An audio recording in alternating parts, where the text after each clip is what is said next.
Hey everybody, and welcome to the Physiology by Physeo podcast, which is one of the newest shows from your friends at InsideTheBoards. So with this show, we combine some of the best aspects of three fantastic platforms in the scene of medical education: Physeo, Med School Phys, and InsideTheBoards. In this episode, we'll focus on some high-yield pulmonology topics for the boards, particularly spirometry and pulmonary function testing, as well as obstructive lung disease and restrictive lung disease.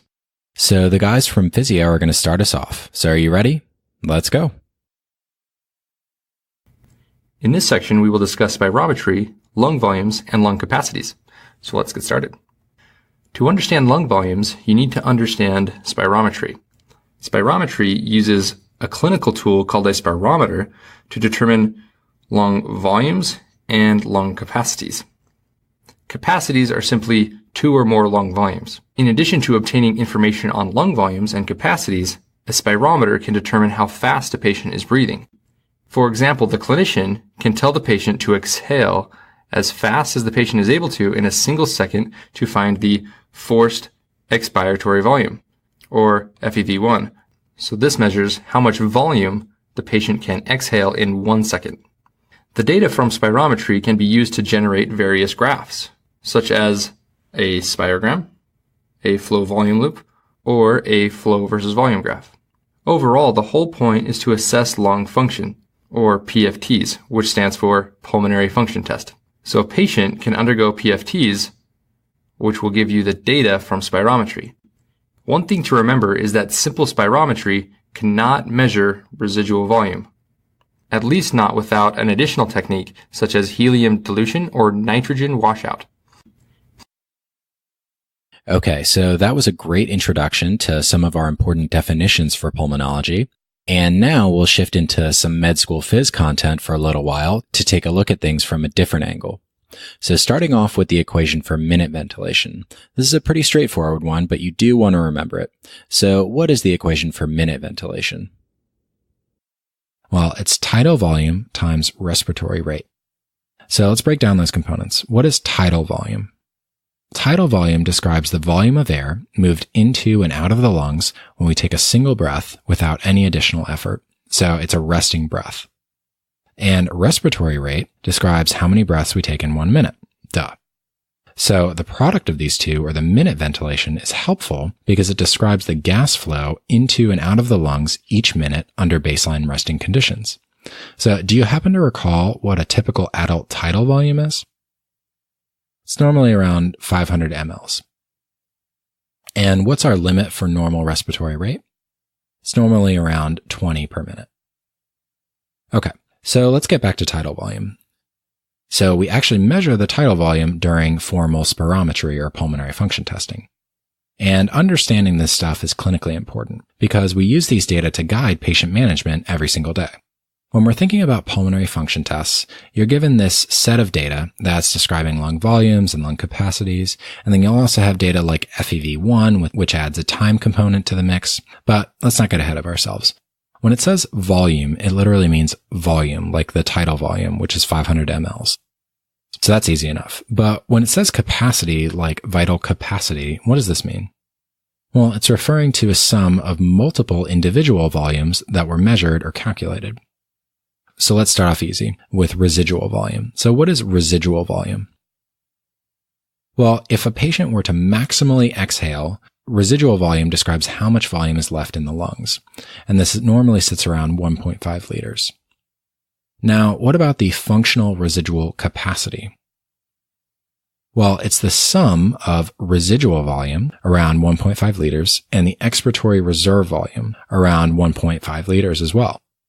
So this totals to around 3 liters, or functional residual capacity normally sits around 3 liters. The functional residual capacity is functionally how much reserve do we have at the end of a shallow breath.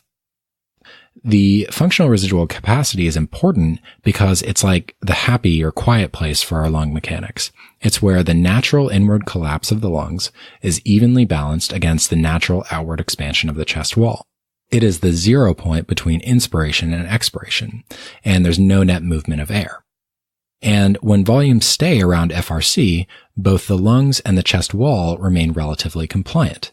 Hence, the work of breathing remains lowest around the FRC. But the further we get away from FRC, the more difficult it becomes to breathe. And you can prove it to yourself. As you take a deep breath inward and you try to continue breathing inward, you eventually have to stop because of the inward recoil of your lungs against the expanding chest wall. And vice versa as we approach maximal exhalation. So that's the FRC and its significance. Again, functional residual capacity is reached at the end of exhalation of a tidal volume, and it's the happy place of the lungs. Okay, so now let's imagine that we're sitting at FRC, around 3 liters, and we exhale until everything is out of the lungs, down to around 1.5 liters. Now we've gone all the way down to the residual volume. So from the residual volume, if we take in a maximal breath, how would we describe this new state? Well, this is actually a tricky question. If we're describing the amount of air that just entered the thorax from residual volume to maximum, then it would actually describe our vital capacity, right? We went from 1.5 liters to 6 liters. So the difference here is 4.5 liters. And this happens to be a typical vital capacity. But in this situation, if I was referring to the total amount of volume in the lungs at this point, then it would actually be the total lung capacity, which is normally around 6 liters. So anyways, I'll bet that was a whirlwind. Just make sure that you get the idea that total lung capacity, FRC, vital capacity, and residual volume are clinically important data points that can be used to describe the health of the lungs. All right, now let's take a moment to drill in more on vital capacity here. Vital capacity is the sum of the expiratory reserve volume and the inspiratory capacity. And in normal adults, it sits around 4.5 liters. When we want a patient to demonstrate their vital capacity, like during pulmonary function testing or spirometry, we ask them to take a maximal inhale and then blast out the air as vigorously as they can. And it usually takes about 2 to 3 seconds for the full exhalation. But the machine also measures how much of that air was exhaled in the first second, and we refer to this as the FEV1.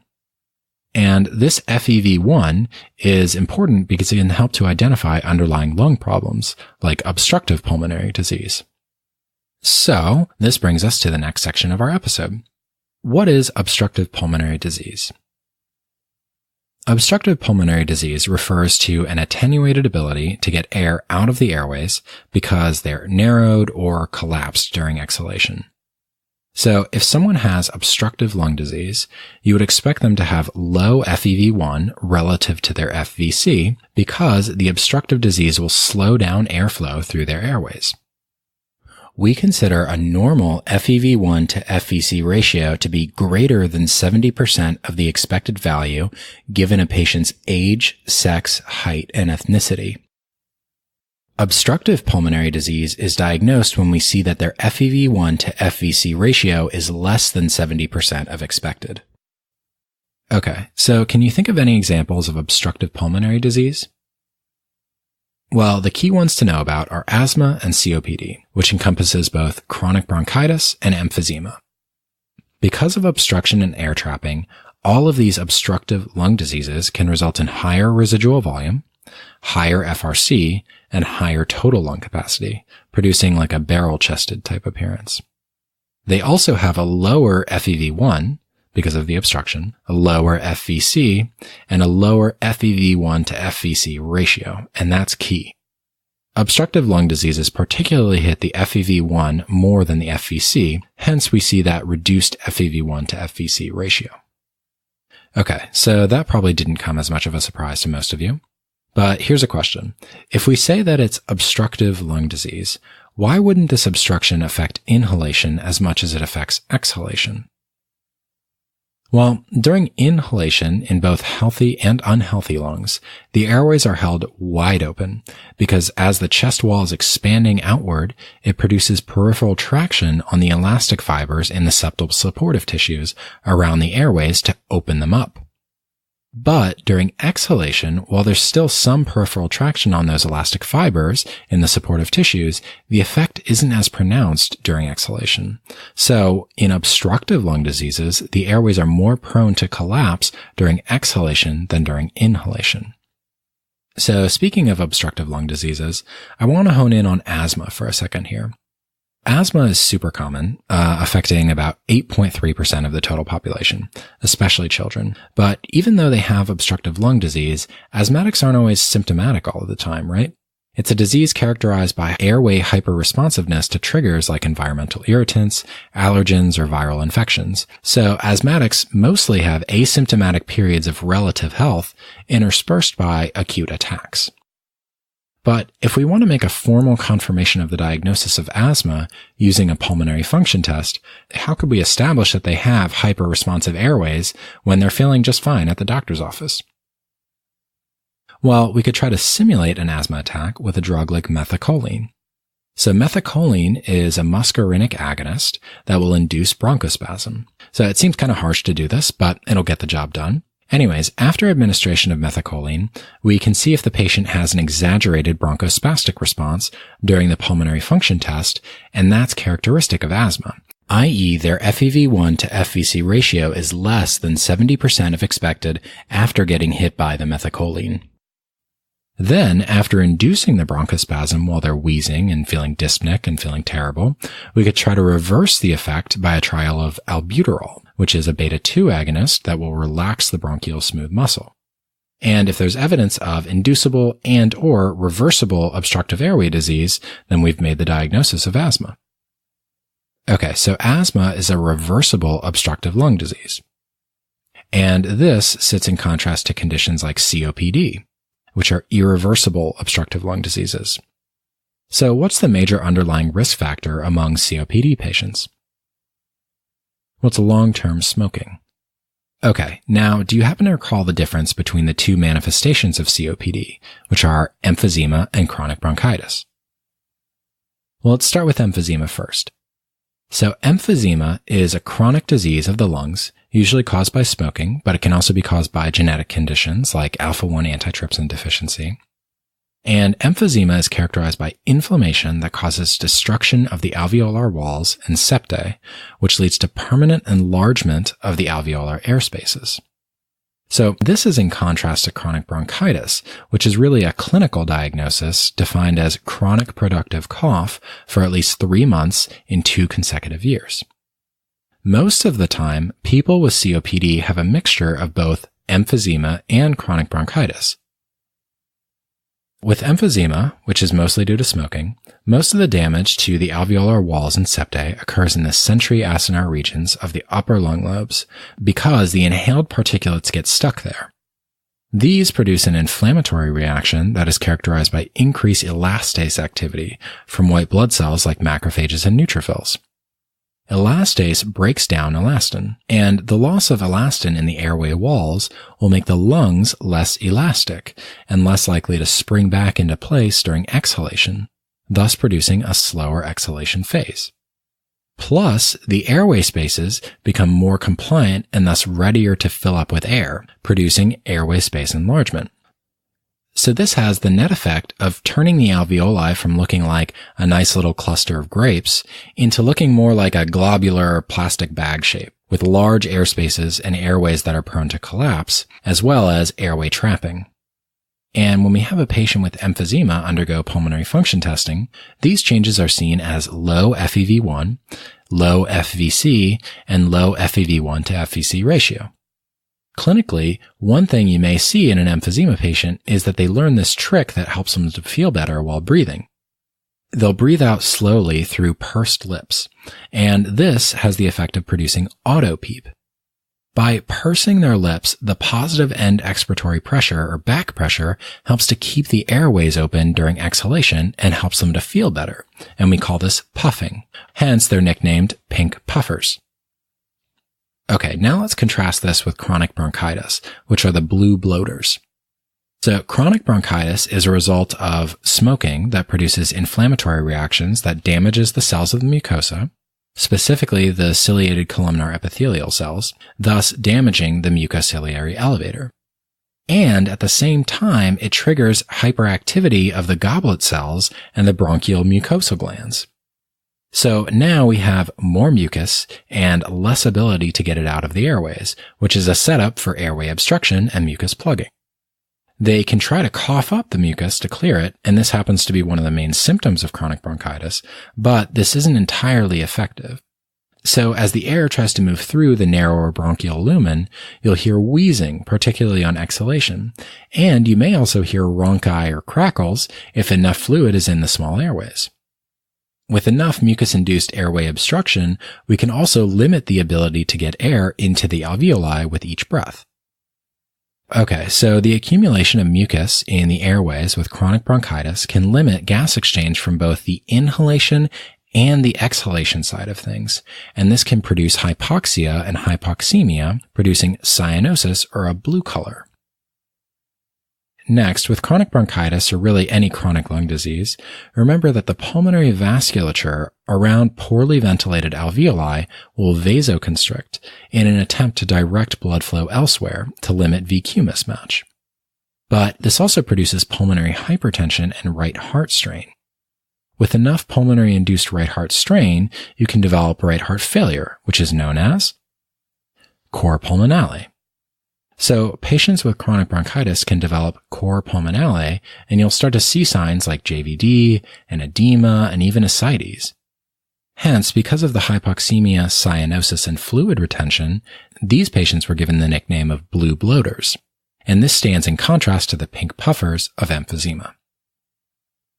Okay, so chronic bronchitis and emphysema both fall under the umbrella of COPD, or chronic obstructive pulmonary disease, and their management happens to be pretty much the same. So what are some things that we could recommend for these patients? Well, number one is lifestyle, specifically to improve their cardiopulmonary status with exercise, but also stop smoking. Remember that smoking is the primary driver in most cases of COPD, and smoking cessation reduces mortality. So what else could we recommend? If they're chronically hypoxic, we could give them supplemental O2, but we don't actually want to do this for everyone. So why not? Well, the respiratory drive of COPDers, like other patients with chronic hypoxemia, becomes much more sensitive to blood oxygen levels than a normal patient. So if you give too much O2, then their brain thinks that they're fine, and it actually suppresses their respiratory drive. Usually, supplemental home O2 will be given to patients who sat less than 88% at rest on room air, titrating the dose to a therapeutic target of 88 to 92% saturation. Okay, thus far we've recommended exercise, smoking cessation, and supplemental O2 for select COPD patients. And these are probably the most important therapies. We can also try medications like inhaled steroids to attenuate underlying inflammation, albuterol and ipratropium to help open up the airways and reduce secretions, and other measures like ensuring their vaccines are up to date, particularly their pneumococcal and influenza shots. So those are the chronic therapies. Then what happens if someone has a COPD exacerbation? How are we going to help them then? Well, during an acute COPD exacerbation, there are really like three key interventions that you'll want to remember. So number one, nebulized bronchodilators, which is usually a combination of ipratropium and albuterol, referred to as duonebs. Plus, you can give IV corticosteroids, and you can give antibiotics like azithromycin or doxycycline. Remember that bacteria can easily grow in alveoli that are sitting behind obstructed airways. And for good measure, you should also check their O2 sat. If they're satting below 88%, then you should give them supplemental O2. Again, targeting somewhere between 88 and 92%. Okay, hey guys, it's Greg again from InsideTheBoards. And I'd like to give a quick plug for our sponsor this week, which is Physeo. So a couple of years ago, Physeo burst onto the scene of medical education with their Physiology course, which proved that they kind of know what they're doing as medical educators. And since then, they've just continued to make improvements and produce more valuable content for their subscribers. Not only have they produced physiology content that they fashioned in kind of a similar manner to the Pathoma whiteboard style lectures, but they've also produced a course for biochem and biostats and even more. And they're currently working on a high-yield micro course for the boards, which they fashioned after the sketchy style.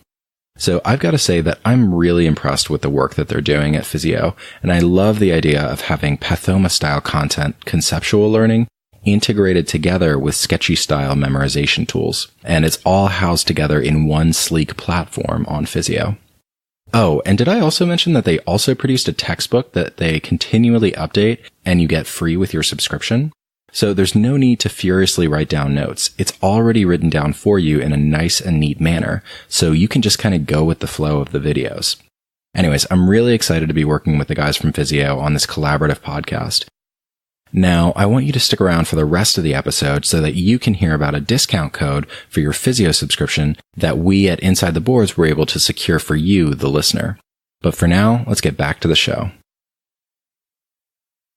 All right, guys, now we'll get back into the content of the show with a helpful practice question from the guys at Physeo, which will help us tie together some of the concepts that we discussed earlier. Then after that, they'll give us a solid introduction to the concept of restrictive lung disease. So now let's do a practice question. What would happen to the total lung capacity and residual volume in a patient with chronic bronchitis? So this patient has chronic bronchitis, and that is an obstructive process. In obstructive diseases, the patient is unable to exhale a normal amount of air. So there is a greater volume of air remaining in the lungs. So on the spirogram, what volume would increase? Well, we know that residual volume will increase. And we know that total lung capacity, which relies on residual volume, will increase as well. As we mentioned before, the expiratory reserve volume will decrease just a little bit, but overall, the massive increase of residual volume will dominate, so total lung capacity will increase, not decrease. So now let's talk about restrictive lung diseases. Now this is a problem where the patient cannot fully inhale. And this is because the lungs don't expand very easily because they're damaged or restricted. So the patients can't get as much air inside the lungs. Another way of saying this is that the total lung capacity has decreased. And this could occur for many reasons and should make you think of diagnoses such as pulmonary fibrosis, sarcoidosis, or a type of pneumoconiosis. So if the patient cannot fully inhale, then they have less to exhale. So there's less air in the lungs to exhale. That means there's going to be decreased expiratory reserve volume and therefore decreased functional residual capacity, which is comprised of ERV. So to summarize, decreased IRV, tidal volume, and FRC will actually decrease total lung capacity. This is opposite to obstructive lung diseases. So looking at it a little differently, decreased inspiratory reserve volume, tidal volume, and expiratory reserve volume will actually significantly decrease FVC. That's very important because it'll help you remember what will happen to the FEV1 to FVC ratio. So if they have mildly decreased FEV1, which just because they have a disease, there might be a little bit of overlapping obstructive lung disease, there could be decreased FEV1, but mainly think of the problem for restrictive lung disease as being significantly decreased FVC. So when you look at the ratio of FEV1 being mildly decreased, but FVC being extremely decreased, then the ratio will actually go up and be above 80%. So now let's do a question. So what would happen to the vital capacity and the total lung capacity in a patient with berylliosis? Recall that berylliosis is a type of pneumoconiosis, and pneumoconiosis is a type of interstitial lung disease, which is a cause of restrictive lung disease.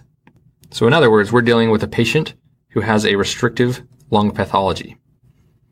In restrictive lung diseases, remember that they have a problem with inhaling. So IRV, tidal volume, and expiratory reserve volume will all decrease.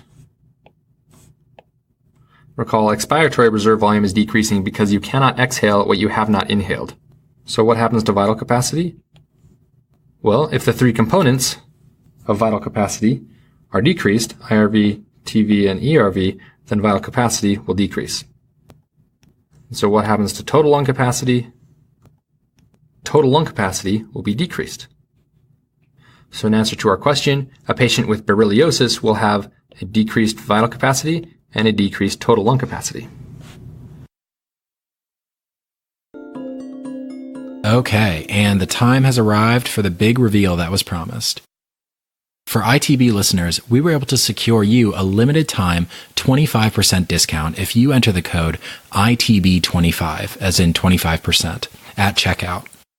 This code is good for 25% off your Physeo subscription, but it's only valid for 1 month from the time that this episode airs. So again, that's ITB25 for an exclusive 25% discount on a Physeo subscription from yours truly at InsideTheBoards. And now let's finish out the rest of the episode. Okay, and now we'll round out the show with a board-style practice question. A 70-year-old man established care with a primary care physician after not seeing a doctor for his whole adult life. His wife explains that he started to experience progressive shortness of breath with physical activity, and he's had an intermittent cough. He's never used tobacco, alcohol, or illegal drugs. He has no significant past medical history, but he did work in stone carving and polishing for 35 years. Physical exam revealed bilateral crackles in the upper and middle lung fields. Which of the following findings would likely be observed on his pulmonary function testing? Is it A, increased total lung capacity, B, increased residual volume, C, decreased FVC, or D, decreased FEV1 to FVC ratio? And the correct answer is C, decreased FVC. So this is a case of silicosis, a type of interstitial lung disease. This class of diseases produces interstitial fibrosis that produces restrictive lung disease. Similar to the obstructive lung diseases, the restrictive lung diseases will also have decreased FVC, but their FEV1 to FVC ratio will actually be normal because there's no obstruction limiting the air to exit. Instead, the interstitial fibrosis response to the inhaled particles decreases lung compliance, or the ability to expand, while simultaneously increasing lung elasticity, or the tendency to snap back into place. So, when these patients go for pulmonary function testing, they can't expand their lung volume very much, which results in low total lung capacity. And on exhalation, because of the increased elasticity, the air comes shooting out of their lungs, hence the normal FEV1 to FVC ratio. All right, and that's the end of this episode of Physiology by Physeo. So I hope that the explanations made sense. I hope you learned something, and I'll see you guys next time. But if you're liking the show, please do me a favor and rate, review, subscribe.